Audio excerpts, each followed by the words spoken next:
Alors qu'ils préparent activement la rentrée scolaire 2022-2023 au Cameroun, les parents sont perturbés entre le choix d'abord des fournitures scolaires, mais aussi et surtout des vêtements et des chaussures.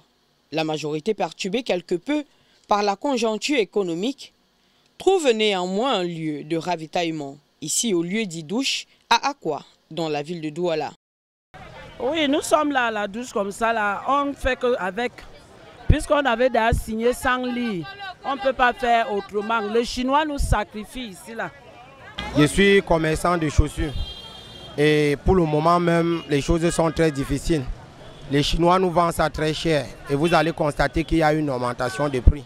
Ici, les prix ne sont plus les mêmes qu'il y a un an, la veille de la rentrée scolaire précédente. Par rapport à l'année passée, c'était au moins un peu semblable. Mais nous constatons qu'au fur et à mesure que les années avant, les choses deviennent un peu dures.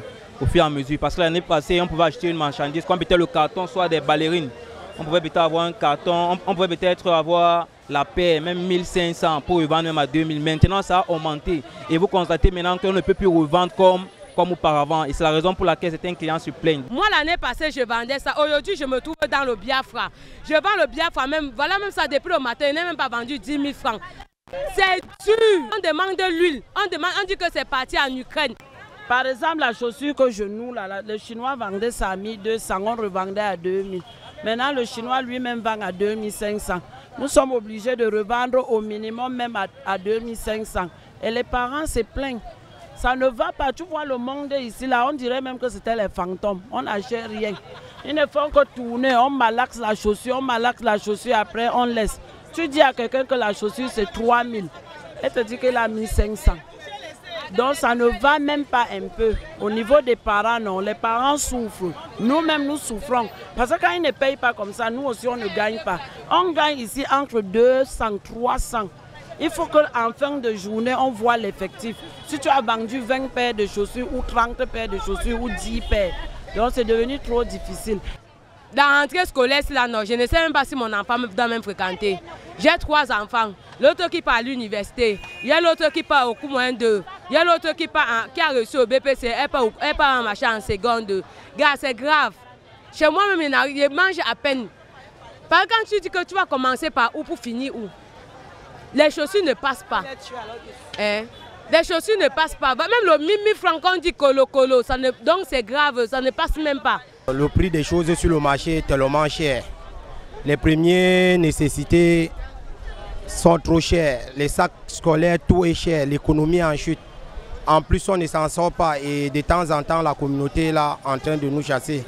On ne comprend rien.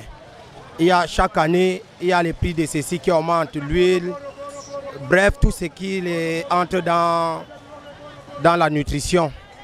Ces commerçants eux-mêmes, parents, et devant préparer la rentrée scolaire de leurs enfants, disent être perturbés par l'absence des clients, les prix, la communauté urbaine, mais surtout les Chinois qui donnent le rythme à cet endroit. Cher gouvernement, on a dit que nous sommes dans un pays vivre ensemble, mangeons aussi ensemble. Quand vous mangez là-bas, laissez les miettes tomber. On est entre le marteau et l'enclume. Si ce n'est pas la communauté qui nous chasse, c'est les Chinois qui nous tuent. Ils ont fait venir toute leur famille chinoise là, ils font le détail comme nous. Donc on souffre d'abord, il y a d'abord une guerre entre nous et les Chinois pour pouvoir rester. Et il y a encore l'autre guerre avec les Camerounais encore pour pouvoir rester. Sur tous les marchés de Douala, c'est le seul marché où on nous ménage jusqu'à. Ils disent que ce n'est pas le marché. Ça fait déjà 20 ans comme on est ici. Si ce n'est pas le marché, c'est quoi?